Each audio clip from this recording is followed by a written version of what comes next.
शिट्टी साहेब, मी आपल्याला hello sir, आपल्याला मोहोळमध्ये मागच्या वेळी मीच बोलवलं होतं पहिल्यांदा, आणि परवा दिवशी हे कार्यक्रम चालू झाले तेव्हा तुम्हाला मी पहिल्यांदा फोन केला की शिट्टी साहेब अजून एकदा मोहोळमध्ये आपल्याला यावं लागेल. सर आता परिस्थिती अशी आहे, मागच्या वेळेला आमच्याबरोबर सन्माननीय बाबासाहेब देशमुख होते, सांगोल्याचे आमदार, त्यानंतर राजाभाऊ खरे होते. मला वाटतं आता ह्या वेळेला त्याला बहुतेक पाकिटं आलेत, ह्याला बहुतेक पाकिटं आलेत म्हणूनच ते थांबले. ते वाक्य पेपरला आलं तरी चालतंय नावासहित. मी घाबरणारा माणूस नाही, मी एक शेतकरी आहे. आज माझा जीव गेला तरी चालेल, पण ही शेती आता जे आमच्या भगिनी बोलल्या की कळकळीची विनंती आहे त्यांची की आम्ही करून खातोय, ती तर शेती राहू द्या. आणि आता त्याच्या आजोबा पण बोलले की मागं वामन संस्कृती होती, बळीराजानं, मग बळीराजाला कुणी जमीन काढलं तर बामणानच एक वामन. आता तीच परिस्थिती आहे. आपण शेतकरी आणि पुन्हा एकदा म्हणून संस्कृती आपल्यावर यायला लागली. म्हणून अगदी कळकळीची हात जोडून विनंती आहे की हा रस्ता काय बरं कुणी मागितलेला नव्हता, मागितलेला रस्ता नाही, कुणी ह्याच्यानंतर काहीच केलेलं नाही, आणि न मागता रस्ता हा लादला जातो आपल्यावर. आणि आता त्याला कोणताच नाव दिलं जात आहे की जनतेतून आवाज येतोय. कोणतरी आमदार, कोणतरी खासदाराला त्यांनी पैसे देऊन पुढे केलेलं आहे. अगदी गॅरंटी त्याच्याशिवाय जे बाबासाहेब देशमुख सारखा माणूस मोहळा आला त्यावेळी त्यांनी स्वतः सांगितलं की रस्ता जाऊ द्यायचा नाही, आपण शेतकरी आहे, आईचे पुत्र आहे.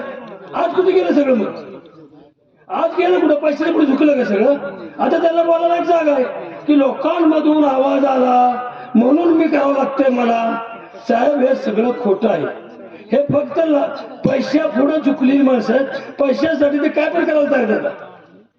अगदी कळकळीची विनंती आहे, आपला हा रस्ता कसल्याही परिस्थितीत झालाच नाही पाहिजे. त्यासाठी जेवढं काय आपल्याला ताकद लावता येईल ते आम्ही तन मन धन कमी आहे शेतकरी असल्यामुळं, पण तन मन तर द्यायला तयार. आम्ही मोहळावरून सकाळी 9:30 निघालो. 9:30 रस्ता खडतर आहे त्यामुळे यायला थोडा वेळ लागला, पण हा रस्ता होऊ नये हे एकाच जिद्दीपुटी, हा रस्ता कसल्या वेळेस होऊ नये म्हणून एकाच जिद्दीपुटी आम्ही इथपर्यंत आलोय. तर आपल्याला कळकळीची विनंती आहे सर, काही करा, हा रस्ता न व्हायचं आम्हाला सांगा. तुम्ही पहिलं पेट्रोल ओतून घ्या म्हणलं तर मी तयार आहे. अगदी पहिल्या धडाक्यात माझ्या टाकू द्या, मी ओतून नाही घेतलं तुम्ही टाका तरी माझी तयारी आहे.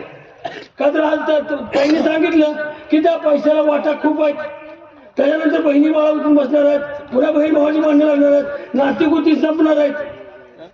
हा पैसा अतिशय वाईट मार्गाने आलेला आहे. हा रस्त्यावर कुठेही आता सुरत चेन्नई सांगतात तर तिथं तर त्या रस्त्याला वाहनच नाही. मग ह्या रस्त्याची काय गाठ घालायची कारण नाही, काहीच कारण नसताना हा रस्ता आपल्याला लादला जातोय. तेव्हा मेहरबानी करून सरकारला पण विनंती आहे की हा रस्ता गरज नसताना लाटू नका आमच्यावर. आणि आपल्याला सिटी साहेब मनापासून विनंती आहे की आपण जेवढा प्रयत्न कराल तेवढा आम्ही तुमच्याबरोबर 100% आहे. एवढंच बोलून धन्यवाद.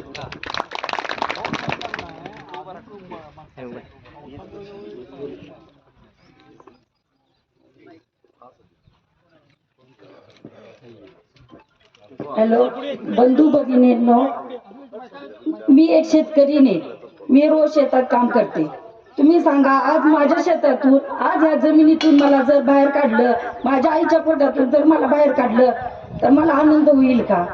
आज 5-7 एकर शेत आहे, 5-7 एकर शेत आहे. त्या शेतातनं 2 मुलांची लग्न करायची म्हटल्यावर काहीतरी मुली 5-7 एकराला बघून देतात. त्याच्यात आम्ही गुरे ढोरे कोंबड्या कुत्री मांजरं काहीतरी पाळून आम्ही करतो. जर उद्याच्याला जर ती शेती गेली तर या पोरांना कुणी मुली देणार?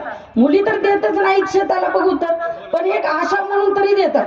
उद्याच्याला त्या शेतात आम्ही थोडी काहीतरी प्राणी ही काहीतरी म्हशी गाई करून दूध दुभतं चालू करून आमच्या ज्या गरजा आहेत त्या आम्ही भागवतो. जर उद्याच्याला ही शेतीच गेली तर आम्ही काय करायचं? उद्या पुण्या मुंबईला जर जायचं म्हटलं तर आता पुण्या मुंबईला चालत चालत कधी धडक लागल ह्याचा पत्ता लागला नाही. जर 500 रुपयाची नोट दिवसाला पुरत नाही तर अशा पोरांनी जर उद्या हे शेत विकून पैसे घेऊन पुण्या मुंबईला गेले तरी तिथं त्यांचं काही भागत नाही. त्यामुळं माझी अशी इच्छा आहे की जेवढ्यात जेवढं हे शक्तीपीठ महामार्ग काय आहे, कुठनं कुठं जाणार हे आमच्या शेतकऱ्या बायांना माहिती नसतं. पण सगळ्यांनी मिळून पुढाकार करून जर हे महामार्ग जर तुम्ही सगळ्यांनी बंद केलं तर पुढच्या पिढीला चांगले. शेतात पहिल्यापासून आलेली जुनी झाडं, काय वस्तू, काय ठिकाणं, काय घरदार असतात, त्यांची आपली माया जोडलेली असती. जर ती माया जर सगळ्यांनी जीवन काय करायचंय? उद्याच्याला जर तुम्ही हे पैसे देऊन जर पोरांना दिलं तर पोरं आपली व्यसनात लागतील. व्यसनात लागल्यावर 4 दिवस दिवाळी होईल, पण परत अवघड होईल. त्यामुळे सगळ्यांनी हे सगळं शक्तीपीठ महामार्ग आहे ते बंद करा आणि सगळ्यांनी ह्याचा पुढाकार घेऊन हा मार्ग बंद करा, एवढीच माझी कळकळीची विनंती.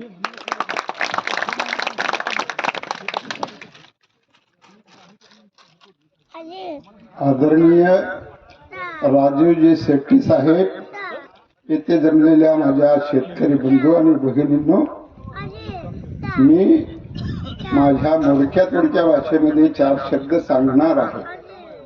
आत्मीयतेची एकच या ठिकाणी राजीवजींच्या समोर मागणी आहे की ज्या पद्धतीनं सांगितलं जातं ते छोटंसं 2 ओळीचं गीत मी म्हणणार आहे. कमान